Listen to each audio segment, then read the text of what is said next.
యొక్క ప్రధానమైన అంశం ఏంటంటే ప్రామిసరీ నోట్ ఐడియా. అవును అవును electoral bond is like A promissory note. అంతే అవును అంతే. అవును ఇదేంటి అంటే ఇప్పుడు యాజ్ ఫర్ నామ్స్ అయితే 20,000 రూపాయల పైన కనుక డబ్బులు విరాళంగా ఇస్తే ఉమ్, ఆ పేరు డిస్క్లోజ్ చేయాలి ఉమ్, లెక్క ప్రకారం. ఉమ్, అది వ్యక్తికి కంపెనీకి మధ్యన ఒక గ్యాప్ పెడుతూ, అంటే కోర్టు ఇచ్చిన ఆదేశాలలోని కొంచెం జాగ్రత్తగా ట్విస్ట్ చేస్తూ ఉమ్, ఒక కొత్త చట్టాన్ని తీసుకొచ్చింది 2017లో ఎన్డీఏ గవర్నమెంట్. అవును ఏంటి అంటే ఎందుకు వచ్చింది ఈ విరాళాలని రహస్యంగా ఉంచాలి అంటే బ్యాంకు ఇదేంటి గవర్నమెంట్ బ్యాంకే పెట్టడం ద్వారా మోసం కాకుండా జాగ్రత్త అవును ఓన్లీ ఎస్బీఐలోనే ఉంటాయి కాబట్టి. ఎస్బీఐలో.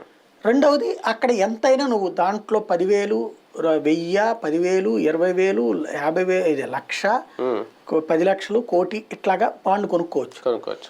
కొనుక్కుని మీరు ఈ బాండ్ని తీసుకెళ్ళి ఏదైనా పార్టీకి ఇస్తే ఆ పార్టీ వాడు బ్యాంకులో వేసుకుంటే డబ్బులు వచ్చేస్తాయి. వచ్చేస్తాయి.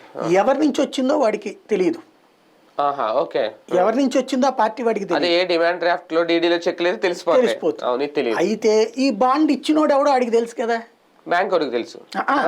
బాండ్ బాండ్ ఇచ్చినోడికి తెలుసు. అవును అవును బాండ్ తీసుకొచ్చి పార్టీకి ఇచ్చాడు కదా. అవును, వీడు బాండ్ ఇచ్చాడంటే పార్టీకి కూడా తెలుసుద్ది కదా. అవును అయితే ఇక్కడ వాళ్ళ సేఫ్టీని ఈ చట్టంలో పొందుపరిచారు.